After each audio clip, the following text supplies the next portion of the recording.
Hello, seafood friends! You're listening to Catch the Current, the coolest seafood podcast out there from the team at Undercurrent, bringing you everything from the boats to the boardrooms, breaking down the news, spilling a little industry fish oil, and sharing the sharp market insights you need to know.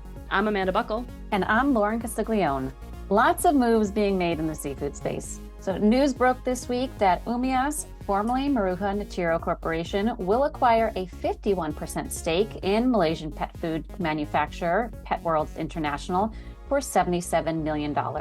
As the Japanese seafood group expands its pet food business, one of the core pillars of its growth strategy beyond traditional seafood operations. The acquisition, which was approved by Umios's board on Monday, June 29th, will be completed through a newly established holding company.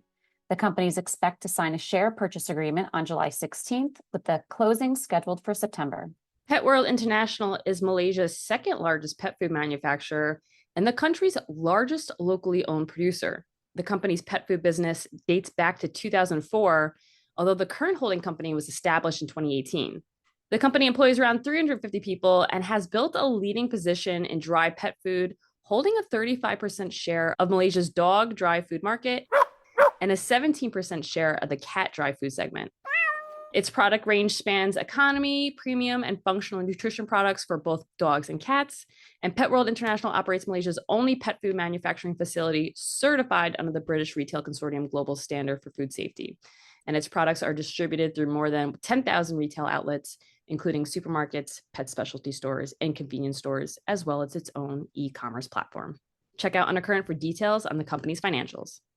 Meanwhile, Fastnet Fish, owned by Gary Morrison International, the largest UK seafood player, has acquired Seafish UK, a value-added coated whitefish processing plant which produces frozen coated fish and other products at an 85,000 square foot processing facility in Hull.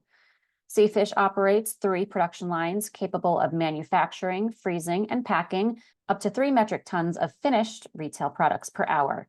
Facilities include a 600 pallet cold storage, on-site research and development capabilities, quality assurance laboratories, and automated freezing and packing systems, according to the Seafish website. The acquisition coincides with the retirement of Bob Carter, managing director and principal shareholder of Seafish, following almost 60 years in the seafood industry. Emma Acklam, sales director of Seafish UK, said that the company will continue to operate as an independent business while benefiting from the support and resources of the wider Andromar International Group.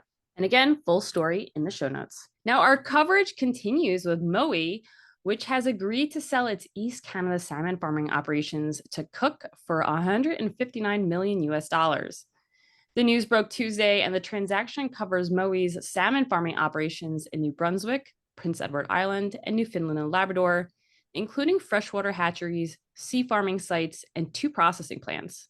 The business had a standing salmon biomass of 9,000 metric tons gutted weight at the end of June and employs about 250 people. The deal, expected to close in the second half of 2026, is subject to competition approval and other customary closing conditions. Cooke said in a statement that the acquisition would strengthen its Atlantic Canada farming operations. The deep dive into this story, including analyst view, can be found in the show notes.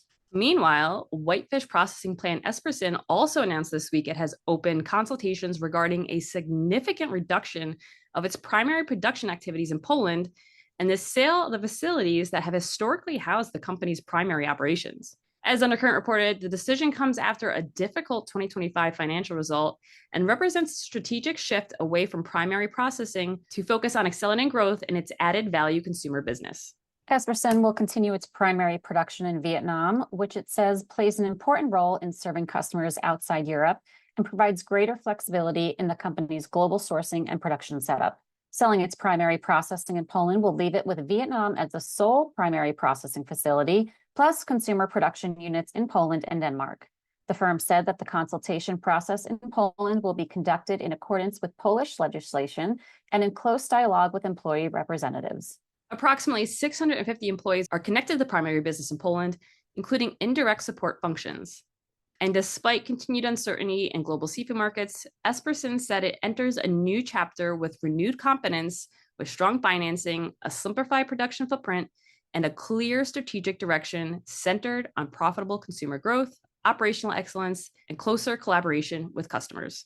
The news from Espersen follows hot on the heels of two major developments that have made the situation for Europe's largest cod processors more desperate. You can't forget that 2026 began with the lowest Barents Sea cod quota for 30 years, as well as EU sanctions in place on cod produced by Russia's Noribo Holdings and Merman Seafood, each accused of industrial espionage.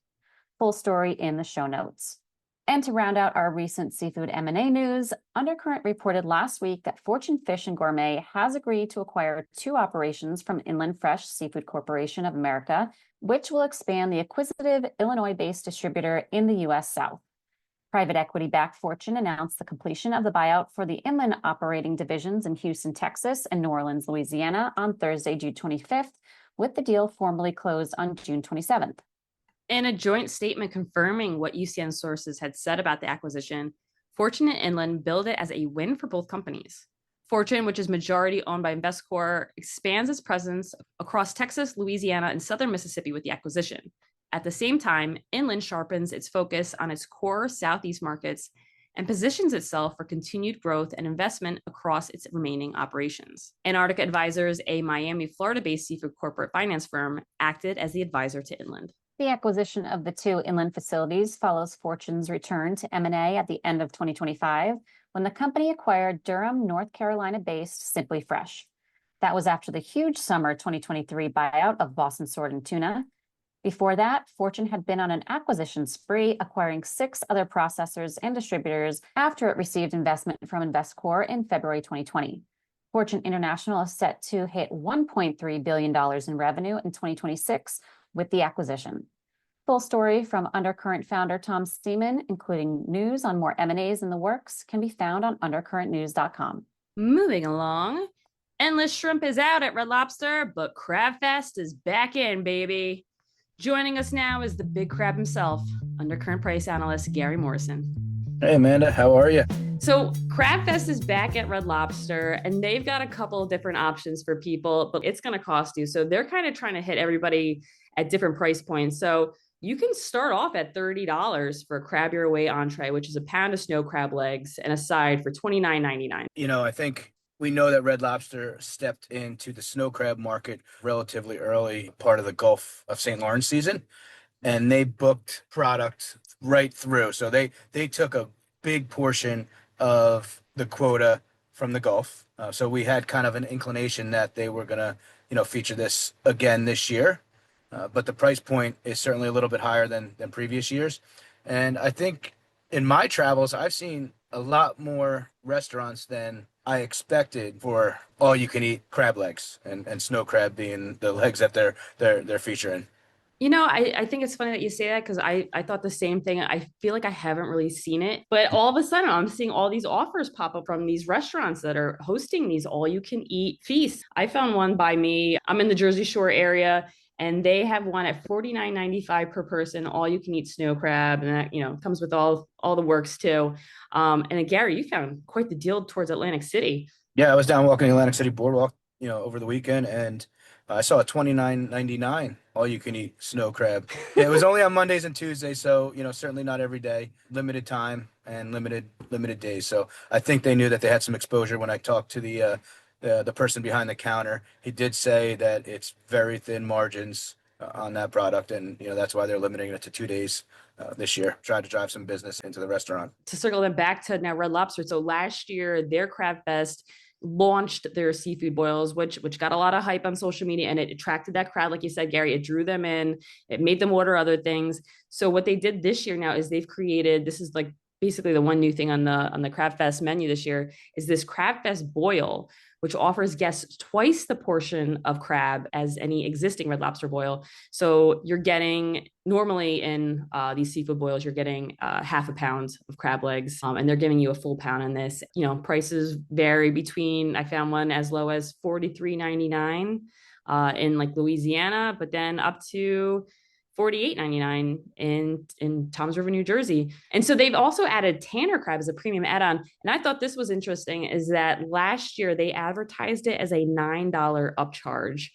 This year, they don't actually mention it, like the upcharge in their official press release, but looking through their website, it seems to be at a pretty consistent $5 upcharge this year, which I thought, I could see someone just saying like, hey, for an extra $5 more, why not? Why not, right? Yeah. I mean, I think again, it's all about driving business. And we were there for Red Lobster for the all you can eat shrimp.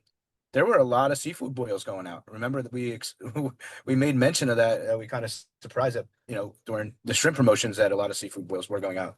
Yeah. All right, Gary. Well, I don't see any better way than for you to get into what's going on right now in the US wholesale market with crab. Yeah, so I think most of the focus now is on the Newfoundland and Labrador region, right? So as of Tuesday, June 30th, 77% of the quota has been landed. The Gulf's been over for a few weeks now, so this is where the focus is. So anyone that's buying that higher price Gulf product continues to do so in limited fashion. But really now the focus is on the Newfoundland and Labrador region to meet the needs of the rest of the consumers. There was some bad weather and obviously some labor disputes early in the season, which delayed it slightly. So we are a little bit behind last year. So what that did just a very few weeks ago was it made the market a little bit cautious because buyers were expecting a large influx of crab in a shorter period of time. But what has happened since is that pent up demand from food service operators, as we've seen more and more offer all you can eat offers, have balanced out the increased supply coming with greater demand. So prices are actually firming in the week assessments for this week 27 of 2026, June 29 to July 5th. We saw all sizes of snow crab from the Newfoundland and Labrador region firm.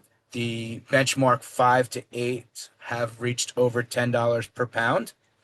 So that's signaling to the market that demand is continuing to be strong. Now, if the retail business picks up in any form to previous years, I think you would see a further upward pressure despite what we have left, because most of the participants that I'm talking to have told me that the small amount of quota left has already been spoken for the most part. So, any spot inventory is going to be tight and people are going to compete for it.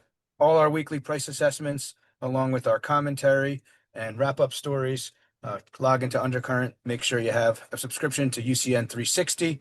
I'll give you a full holistic view of all the markets that we have covered. We continue to listen to our subscribers, and one of the main things that they talked about was full visibility into global trade. Our UCN trade portal aggregated all the imports into the United States by volume and by price. We've since added US custom data, and that allows greater visibility into who is bringing in what species and how much. It can give you greater insights into people that are buying more or less, shifting trade flows, as well as looking up suppliers or customers. So we've continued to listen. In that, it's navigated similar to our trade portal. It's very easy to use. You can filter based on a whole bunch of things, including species or importer, and you can track the top 25 importers by species. And I think that's the biggest use case that our customers are talking about. Thanks, Gary. All right. Before we go, one more cool story for you. I know you agree with me on this, Lorin. Summer is for concerts. Oh, yes, 100%. I've already been to 2 of them. Oh, what'd you go see? I know one was Jimmy Eat World, which I'm very jealous about. Yes, we saw Jimmy Eat World. They were in their Bleed American tour. So they played the iconic album from my senior year of high school, freshman year of college. So I was, a ball full of nostalgia that night, and it was awesome. And then I went to see at the same Asbury Park Summer Stage, saw Yellow Card and Newfound Glory, and they were great too. Amazing. I wish you had invited your work wife instead of your real life husband, Lorin. But... I know. Next time. Well, I'm going to go see Mr. Fantasy in a few weeks, and I can't wait. Invite's open, Lorin. But anyway, you're at the concert, you bought the band tee, the hoodie, the poster from the merch table. But wait, what's this? Is that tinned seafood? Wait, what? Tinned seafood has become band merch thanks to a collaboration between U.S. tin fish darling Fishwife and Sue Me singer Audrey Hobart. So Hobart, a co-writer on some of Grammy-nominated singer-songwriter Gracie Abrams' songs, released her debut album, Who's the Clown, last August.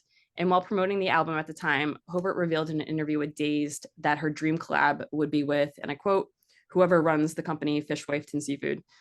Well, fast forward nearly a year later, and she's got that dream collab. I love that. You got to put it out there for the universe to make it happen. Cheddar Bay biscuit fanny packs, where are you? All right, but back to the story at hand. It's a cool story because Fish Waif reached out to Hober on Instagram to thank her for the shout out. An offer to pass along some cans to restock her turned into a limited edition release of Fish Waif's smoked rainbow trout featuring Audrey on the packaging. It's not only available online, but on Audrey's tour. Very cool. Bringing music and sustainably sourced seafood to the people. We need more collaborations like this. Well, anyway, if you're in the US and celebrating America's 250th anniversary this weekend, then remember, safety first. Leave the fireworks to professionals. Okay, Mom. And don't forget to bring seafood to the party. Definitely. All right, everybody, have a safe 4th. Thanks for Bye-bye. listening.